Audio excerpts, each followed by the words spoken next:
तो दोस्तों electric dipole की बेसिक थ्योरी अपन ने समझ ली है, जनरल केस भी समझ लिए हैं, पोटेंशियल भी निकाल दिया है, फील्ड भी निकाल दिया, आर क्यूब के इनवर्सली प्रोपोर्शनल भी बता दिया है। अब टाइम आ गया है डाइपोल के टॉर्क, वर्क और पोटेंशियल एनर्जी की फील्ड में बात करने की। चलिए बढ़ते हैं, पढ़ते हैं और वर्क, टॉर्क और पोटेंशियल एनर्जी को भी निकाल लेते हैं डाइपोल के।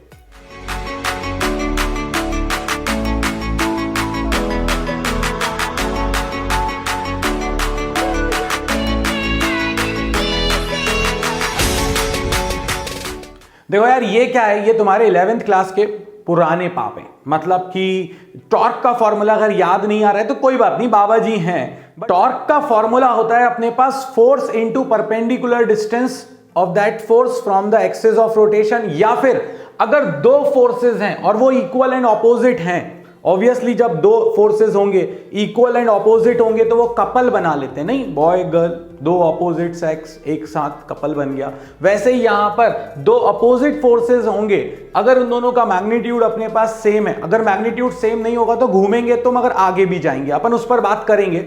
बट फिलहाल यहां समझें तो अगर मेरे पास दो फोर्सेस हैं, ये मेरे पास एक स्टाइलस है और इस पर एक फोर्स मैं ऊपर की तरफ लगा रहा हूं, एक नीचे की तरफ, तो ये इसको घुमाना शुरू कर देगा।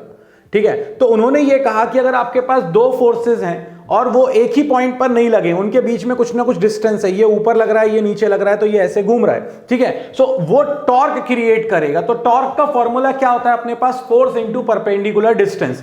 अब सबसे पहले इस चीज को समझो यार, ये क्या है अपने पास, ये है uniform electric field, parallel lines हैं और इक्वी डिस्टेंट पर है। अगर ऊपर वाले पर देखो तो फोर्स लगेगा Q इंटू ई, याद करो, मैंने याद कराया था फॉर्मूला, और जिसने नहीं देखे हैं पुराने वीडियोस वो देख लो, बहुत फायदा होने वाला है। तो अगर अपन देखें तो यहां पर F is equal to Q E, charge है Q, इलेक्ट्रिक फील्ड है E, तो इस पर फोर्स लग रहा है F is equal to Q E in the direction of field, और इस पर फोर्स लग रहा है अपने पास F is equal to Q E. Minus Q E मत करना, माइनस क्यों नहीं लेते हैं, क्योंकि अपोजिट डायरेक्शन में फोर्स लगा दिया माइनस की वजह से, तो ऑटोमेटिकली हमने माइनस के इफेक्ट को इसमें कंसिडर कर लिया, इसीलिए प्लस क्यू ई।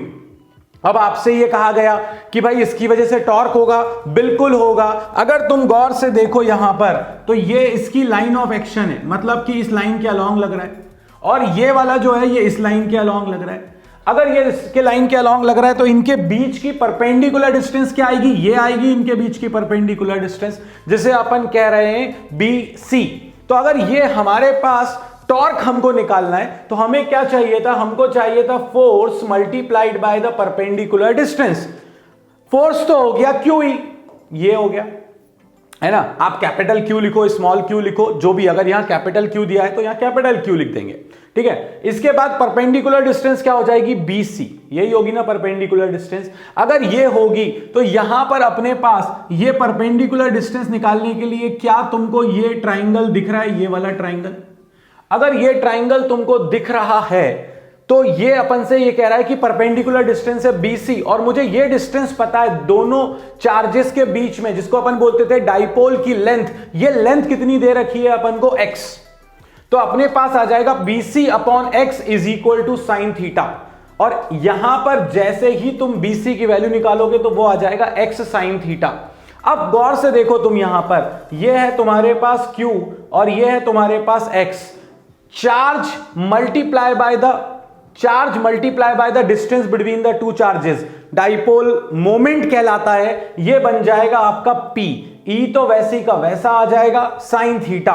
तो टॉर्क का फॉर्मूला आपके पास आ गया PE साइन थीटा। इसमें मैं कुछ इंपॉर्टेंट पॉइंट्स बताने जा रहा हूं जो कि तुम्हारे फाइनल पेपर के लिए बहुत इंपॉर्टेंट है, इसलिए समझना अच्छे से, और सारे पॉइंट्स तुम्हारे नोट्स में होने चाहिए। वैसे यहां पर भी है, मतलब तुम आलसी आदमी फोटो खींच लोगे, और आलसी लोगों को नौकरी कौन देता है पता है, बिल गेट्स। उन्होंने एक बार क्या कहा था कि अगर किसी काम को जल्दी करवाना है तो कंपनी के सबसे आलसी इंसान, लेजी इंसान को दे दो, क्या होगा उससे फायदा ये हो जाएगा कि उसको तो आराम करना है, तो वो उस काम को जल्दी से करने का कोई ना कोई रास्ता ढूंढ लेगा। तो अपन क्या बिल गेट्स वाले लोग हैं, नहीं, खैर। तो PE साइन थीटा। अब देखो यार, P एक वेक्टर है, इलेक्ट्रिक फील्ड एक वेक्टर है, दोनों वेक्टर हैं, तो अगेन तुम्हारे 11th क्लास वाली पुरानी कहानी को अगर अपन यहां पर निकाल कर लेकर आए तो यार अपने पास एक वेक्टर प्रोडक्ट होता था जिसको अपन लिख सकते हैं A cross B is equal to A B sine theta. ठीक है, यहां पर A की जगह पर है P और B की जगह पर है E, तो ये हो जाएगा तुम्हारे पास उल्टा लिख रहे हैं, ए बी साइन थीटा की जगह A क्रॉस B, तो PE साइन थीटा की जगह P क्रॉस E। याद रखना आपके टॉर्क का वेक्टर फॉर्मूला है P क्रॉस E। अगर आपको उन्होंने P दे दिया और E दे दिया वेक्टर फॉर्म में, फट से क्रॉस प्रोडक्ट निकाल दो। कैसे निकालेंगे अपन क्वेश्चंस करेंगे, डोंट वरी। तो अगर अपन को क्रॉस प्रोडक्ट निकाल देंगे, अपने पास P क्रॉस E की वैल्यू आ जाएगी और वही हमारे पास टॉर्क होगा। पता नहीं क्यों ऐसा लग रहा है कि तुम में से कुछ लोगों को क्रॉस प्रोडक्ट को रिवाइज करने का मन कर रहा है, तो एक काम करते हैं, एक क्वेश्चन यहां पर इस पर बेस्ड ले ही लेते हैं, ताकि अपन को एक वैरायटी पता चल जाए कि इसका क्वेश्चन करेंगे कैसे, और अपना वो वेक्टर प्रोडक्ट भी रिवाइज हो जाएगा। और यही तो बाबा जी की स्पेशलिटी है, नहीं? चलिए तो एक क्वेश्चन कर लेते हैं। तो देखो यार, एक क्वेश्चन ले लिया मैंने, टॉर्क अपन को दिया हुआ है, निकालना है, और P दिया हुआ है वेक्टर फॉर्म में, E दिया हुआ है। बहुत सिंपल क्वेश्चन है, अपन को निकालना है क्रॉस प्रोडक्ट। क्रॉस प्रोडक्ट निकालने का फंडा याद है, सबसे पहले डिटर्मिनेंट बनाओ। बायो वालों, दो डंडी लाइनें अपन खींच देते हैं बिना ब्रैकेट जैसा कुछ लगाए, तो उसको बोलते हैं डिटर्मिनेंट, I J K। उसके बाद पहले A है मतलब P है, तो P के कोएफिशिएंट, I का कोएफिशिएंट क्या है 2, J का कोएफिशिएंट क्या है -1, K का कोएफिशिएंट क्या है 2। इसके बाद E में I का कोएफिशिएंट है 3, J का कोएफिशिएंट है 2, K का कोएफिशिएंट है 1, क्योंकि कुछ नहीं है तो 1। ठीक है, अब कैसे ओपन करते हैं इसको अपन, तो सबसे पहले देखो प्लस माइनस प्लस, ये लिख लेना ओपन करने का तरीका। सबसे पहले प्लस आई कैप, इस कॉलम को और इस रो को हाइड करो, ऊपर वाली रो तो हमेशा hide. This minus this, 1 into -1 is -1, -2 into 2 is 4। फिर आएगा जे कैप। जब आप जे कैप की बात करोगे तो ये वाला कॉलम बीच वाला छुपा लोगे, ठीक है, और माइनस आता है तो माइनस का जे कैप, ये कॉलम छुपा लिया। 1 इंटू 2 क्या आ गया 2, -3 इंटू 2 6। फिर आएगा प्लस का के कैप। जब प्लस का के कैप आएगा तो अपन इसको हाइड कर लेंगे, क्या मिलेगा 2 इंटू 2 4, -3 इंटू -1 -3। बस अब क्या बचा, कुछ नहीं बचा। अब तो सिंपली -5 -4 आएगा तो प्लस कर देगा, और ये आ जाएगा प्लस का 7 के कैप। तो ये अपने पास हो गया एक वैरायटी जो यहां से बन सकती थी। टॉर्क निकलवाया जा सकता था, वो हमने निकाल दिया। टॉर्क का फॉर्मूला पूछा जा सकता था, वो भी हमने बता दिया, PE sin थीटा। और ऐसे कई क्वेश्चंस आएंगे, मुझे उम्मीद है कि तुम ये सब मेरे साथ कर रहे हो। वीडियो पॉज करके खुद से कर सकते हो, स्क्रीनशॉट अलग से मत लो, बेहतरीन अपने खुद के नोट्स बनाओ, काम साथ में चलता चला जाएगा। चलो तो अब अपन आ जाते हैं अपने पॉइंट्स पर। अगर ये टॉर्क की वैल्यू आ गई PE sin थीटा, तो यहां पर अपने पास कुछ केसेस बन सकते हैं। केस क्या बन सकते हैं, अगर आपने डाइपोल को इनिशियली फील्ड की डायरेक्शन में ही रखा, मतलब कि डाइपोल मूवमेंट की डायरेक्शन क्या होती है, -q से +q की तरफ, ठीक है ये, और इलेक्ट्रिक फील्ड की डायरेक्शन में ही रख दिया, तो थीटा हो जाएगा 0। थीटा 0 हो जाएगा तो टॉर्क भी क्या हो जाएगा 0। और टॉर्क 0 हो जाए, और साथ में एक चीज और तुमको यहां पर बताता हूं, बल्कि इनफैक्ट तुम उसको लिख लो तो ज्यादा अच्छा है। यहां पर समीशन ऑफ F 0 है, आगे की तरफ लग रहा है QE, पीछे की तरफ लग रहा है QE, तो नेट फोर्स क्या हो गया आपके पास 0। तो इसीलिए यहां पर फोर्स तो पहले से ही 0 था, और अगर टॉर्क भी 0 हो गया तो ना घूमेगा ना आगे जाएगा, मतलब कि मेरा सिस्टम इक्विलिब्रियम में है। तो ये कंडीशन, जब टॉर्क 0 हो तो वो इक्विलिब्रियम होता है। हम बात करेंगे कि इसको हम स्टेबल बोलते हैं या अनस्टेबल बोलते हैं, वो अपन अभी देखते हैं, ठीक है। अब दूसरी चीज, अगर थीटा 90 डिग्री है, मतलब कि डाइपोल ऐसा रखा हुआ है और फील्ड आगे की तरफ है, तो इन दोनों के बीच का एंगल हो गया है अपने पास 90 डिग्री।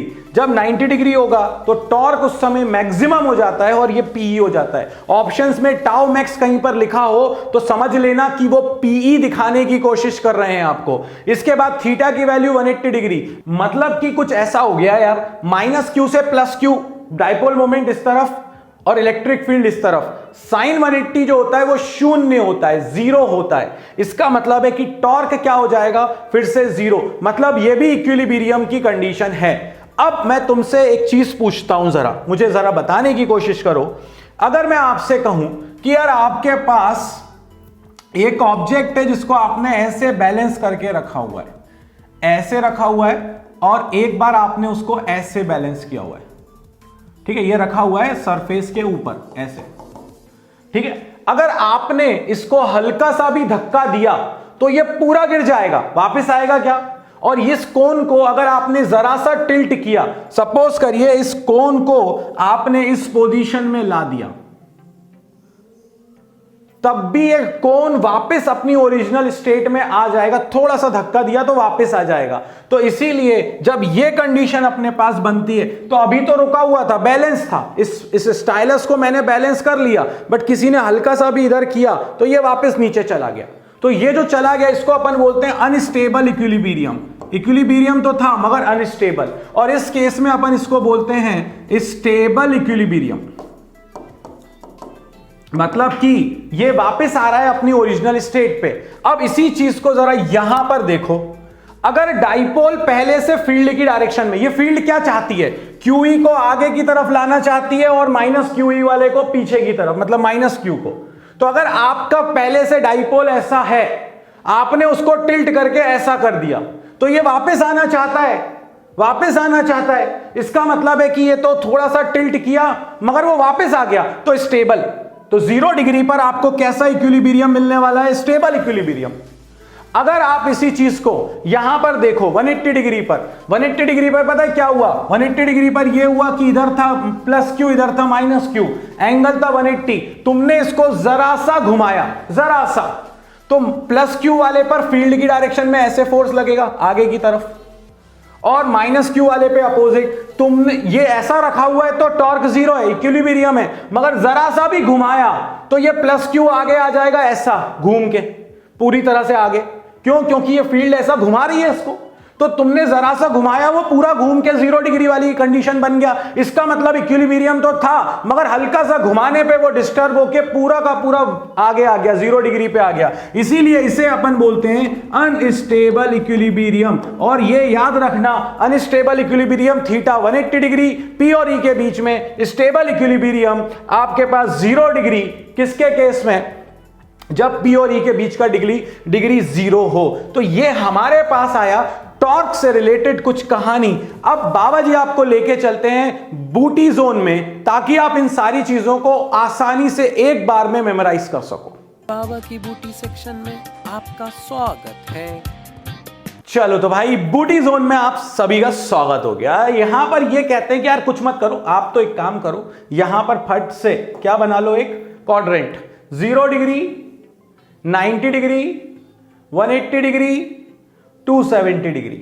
0 डिग्री पे टॉर्क 0 था, तो इसके अपोजिट साइड पे -0 हो जाएगा। -0 का कोई सेंस नहीं बनता, इसलिए यहां 0 था तो यहां भी 0। 90 डिग्री पर PE है, तो 270 डिग्री पर -PE हो जाएगा। ये स्टेबल इक्विलिब्रियम है, तो इसके जस्ट अपोजिट क्या हो जाएगा? Unstable equilibrium. कंफ्यूजन ही दूर हो गया। सीधे सीधे एक चार्ट बनाओ, 0 डिग्री, 180 डिग्री, 90 डिग्री, 270 डिग्री। 0 पे 0, इसके इधर 180 पे भी 0, ऊपर P, नीचे P, इधर स्टेबल इक्विलिब्रियम, तो इधर अनस्टेबल इक्विलिब्रियम। इस चार्ट से आप टॉर्क को दिमाग में रख सकते हो। मैंने आपको टॉर्क की बहुत सारी चीजें बताई हैं, जिसमें एक चीज यह भी बताई है कि यूनिफॉर्म इलेक्ट्रिक फील्ड में जो टॉर्क लगता है वो PE sin थीटा लगता है। अगर नॉन यूनिफॉर्म में रखेंगे, जैसे कि सपोज करिए फील्ड ऐसी है, ऐसा क्वेश्चन भी आपसे पूछा जा सकता है कि यार ये आपके पास एक फील्ड है, नॉन यूनिफॉर्म फील्ड है। अब इस नॉन यूनिफॉर्म फील्ड के अंदर आपने क्या किया? अपने डाइपोल को रख दिया ऐसे, ये प्लस Q है, ये माइनस Q है। अब आपसे कहा गया कि इस डाइपोल के साथ क्या होगा, तो इस डाइपोल पे यहां पर देखो लाइंस पास है, तो यहां इलेक्ट्रिक फील्ड स्ट्रांग है, यहां पर इलेक्ट्रिक फील्ड वीक है। तो पीछे की तरफ जो फोर्स आ रहा होगा वो ज्यादा पावरफुल है, और आगे की तरफ जो फोर्स आ रहा होगा वो कम पावरफुल है। तो भाई ऑब्वियसली इधर नीचे की तरफ नेट फोर्स आएगा, मतलब ये डाइपोल इस तरफ भागने की कोशिश करेगा अंदर की तरफ, क्योंकि स्ट्रांग इलेक्ट्रिक फील्ड है। तो नेगेटिव वाला इसको फील्ड के अपोजिट लेके जाने की कोशिश कर रहा है। इधर वाला फोर्स ज्यादा पावरफुल है, उधर वाला, तो नेट फोर्स 0 नहीं होगा। प्लस इस पर आगे की तरफ यहां पर लग रहा है QE, और यहां पर लग रहा होगा QE1, और यहां लग रहा होगा QE2, और ये ज्यादा है। तो और ये दोनों अब एक ही पॉइंट पर नहीं लग रहे हैं, तो मतलब कि दो फोर्स तो हो गए, भले ही अनइक्वल हैं, तो ये अपोजिट लग रहे हैं, तो एक जगह ज्यादा एक जगह कम है, तो ये क्या करेगा, घूमेगा भी और आगे भी जाएगा। अगर यूनिफॉर्म फील्ड में था तो सिर्फ घूम रहा था, अब क्या होगा, फोर्स जीरो था वहां पे, यहां फोर्स जीरो नहीं है, तो ये घूमेगा भी और आगे भी जाएगा। और कहां जाएगा, तो देखो इधर वाला फोर्स ज्यादा है, इधर वाला फोर्स कम है, तो ये घूमेगा तो इस तरह से, क्योंकि ऐसे ही घुमा रहा है ना ये फोर्स, मगर ये जाएगा इधर स्ट्रांग वाले जोन में।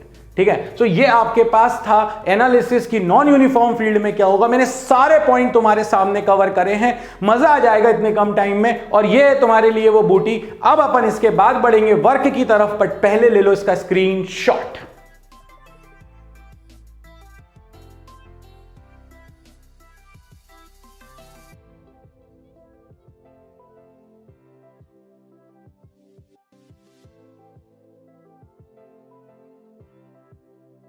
अब आ जाता है अपने पास वर्क डन।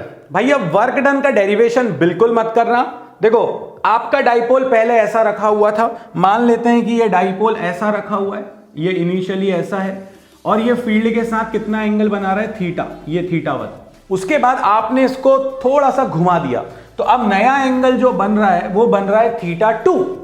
कितना वर्क करना पड़ेगा, तो भैया इसका फॉर्मूला दिमाग में बैठा लो, work done is equal to PE cos θ1 minus cos θ2, PE cos θ1 minus cos θ2। बिल्कुल दिमाग में रखो। अगर इनिशियली आपके साथ यह कह दिया जाए कि भैया ऐसा था कि डाइपोल ऐसा रखा हुआ था इनिशियली फील्ड की डायरेक्शन में, वो क्या करेंगे, 0 डिग्री बोलेंगे नहीं, वो बोलेंगे कि initially P and E are in the same direction, field की डायरेक्शन में था, तो भैया दोनों के बीच का एंगल हो जाएगा 0, तो θ1 हो गया 0, cos 0 हो जाएगा 1, तो P1 माइनस cos θ, ये आ जाएगा फॉर्मूला। और MCQ है, इसीलिए टाउ P जो होता है वो टाउ मैक्स होता है, तो इसीलिए फॉर्मूला दे देंगे, work done is equals to tau max 1 minus cos theta. This is the formula. चलिए एक आपको मैं बूटी भी देता हूं इसमें, तो फिर से बढ़ जाते हैं बूटी जोन में। बाबा की बूटी सेक्शन में आपका स्वागत है। अगर वो आपसे कहें कि भैया मैंने 0 से 90 घुमाया, तो कितना वर्क करना पड़ेगा, θ1 0, θ2 90, आप रख कर देख लो PE आएगा। तो इतना याद क्यों करना अपन को यार, इससे ज्यादा तो अपन सीधे सीधे इसको दिमाग में बैठा सकते हैं ना, कि अगर 0 से 90 जाएंगे तो वर्क डन PE है, 90 से 180 जाएंगे तो वर्क डन PE, ऊपर वाले में PE, नीचे वाले में माइनस P। अब अगर मैं बोलता हूं 0 से 180 तक रोटेट कर दिया, तो कितना वर्क करोगे, PE प्लस P 2P। अगर 180 से 0 घुमा दिया तो माइनस 2P। अगर 90 से 270 घुमाया तो PE माइनस P 0। अगर आपने 0 से 90 रोटेट किया, कितना वर्क, PE। तो यार बहुत आसानी के साथ स्टैंडर्ड जो है, बाकी कोई एंगल होगा तो θ1 θ2 में रखना पड़ेगा, बट यहां पर θ1 θ2 में रखने की कोई आवश्यकता नहीं है। अगर ये चार्ट याद है तो तुम्हारे बहुत सारे MCQs जो है वो सीधे सीधे सिर्फ इस चार्ट से ही सॉल्व हो जाएंगे। आई थिंक मैंने बहुत जस्टिस किया है इस चीज के साथ। अब जरा जल्दी से तुम इसका भी ले लो स्क्रीनशॉट, बहुत ज्यादा टाइम मत देना, बस फॉर्मूला दिमाग में रखना, स्ट्रेट फॉरवर्ड क्वेश्चन आएगा, एक वैरायटी यहां से मिल सकती है, बस दैट्स इट। चलिए जल्दी से स्क्रीनशॉट।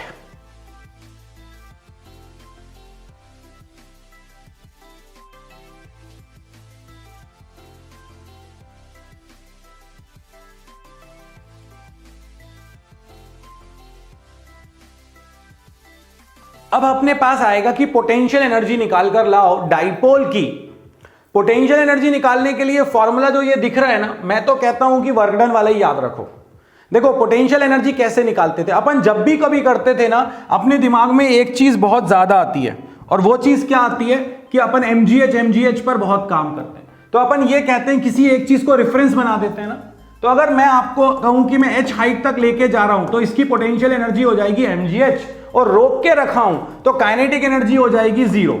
ये हो गई पोटेंशियल एनर्जी। बट अगर मैं आपसे कहूं कि मैं इसको छोड़ दूं, तो जब ये ग्राउंड को हिट करने वाला होगा उस समय इसकी पोटेंशियल हो जाएगी 0 और काइनेटिक हो जाएगी mgh। जो भी एनर्जी स्टोर हुई थी वो कन्वर्ट हो गई। तो जब हम रेफरेंस पॉइंट बनाते हैं जहां पर अपन ने काइनेट पोटेंशियल एनर्जी को जीरो माना है, इसको रेफरेंस, तो वहां पर अपने पास मैक्सिमम काइनेटिक एनर्जी है। अब मैं तुमको एक लॉजिक को जोड़ने की कोशिश करता हूं। आपसे कहा जाएगा पोटेंशियल एनर्जी निकालो, तो पोटेंशियल एनर्जी मतलब क्या, जो वर्क आप कर रहे हो वही तो स्टोर होता है ना, मगर आपको पोटेंशियल एनर्जी निकालनी है तो एक रेफरेंस पॉइंट सेट करना पड़ेगा।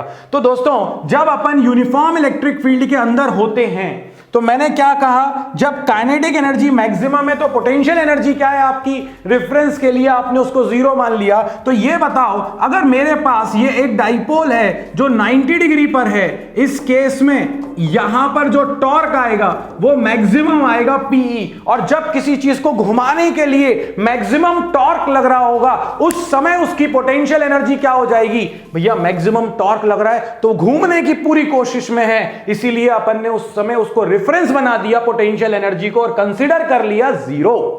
नहीं आई बात समझ? नहीं आई? नहीं? हां चलो फिर से देखो, जहां पर अपन मैक्सिमम काइनेटिक एनर्जी मांग रहे हैं, यहां पर जैसे कि पेंडुलम वाला केस, अगर आप यहां लेके जाते हो और फिर छोड़ते हो तो यहां पर उसके पास टोटल एनर्जी पोटेंशियल है, बट जब यहां पर ये आप रेफरेंस बनाते हो, यहां काइनेटिक एनर्जी मैक्सिमम है, तो पोटेंशियल एनर्जी को अपन क्या मान लेते हैं, इस पॉइंट पर रेफरेंस बना लेते हैं तो जीरो या मिनिमम। उसी तरह से यहां पर भी जब टॉर्क मैक्सिमम होगा उस समय घूमने के ऑप्शन सबसे ज्यादा है, फोर्स बहुत ज्यादा है, टॉर्क ज्यादा तो तेजी से घूम रहा होगा, इसलिए उस समय अपन पोटेंशियल एनर्जी को शून्य मान लेंगे। तो यहां पर एंगल क्या बन रहा है उस समय, 90 डिग्री।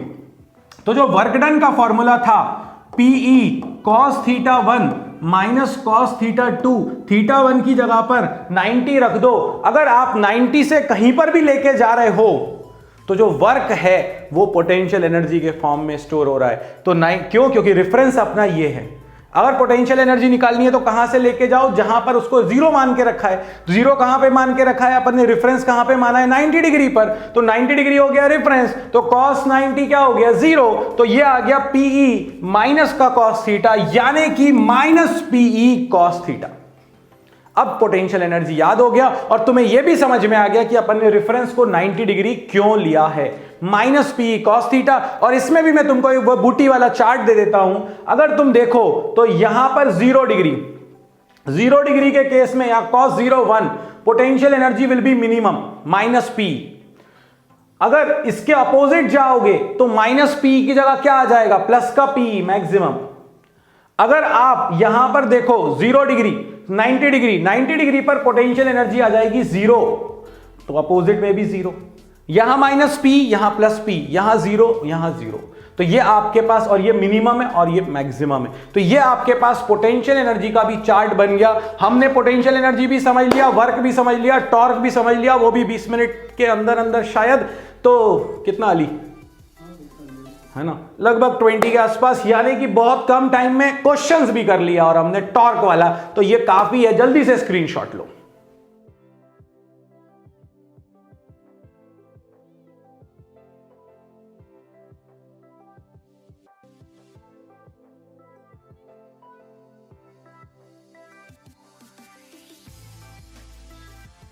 वापस तो यार बाबा जी आ गए हैं इस तरह के और भी वीडियोस लेकर। ये प्लेज पूरी की पूरी कंप्लीट होगी, बस अब आपको बाबा जी के साथ टिकना है। शेयर, लाइक, सब्सक्राइब करते रहना, क्योंकि ये ही हमें मोटिवेशन देगा और आगे बढ़ाता चला जाएगा। कंपटीशन बहुत ज्यादा है, फाइट करना है, हम करते रहेंगे, बस साथ आपको देना है। तो मिलते हैं नेक्स्ट वीडियो में, तब तक के लिए बाबा जी की तरफ से जय हो।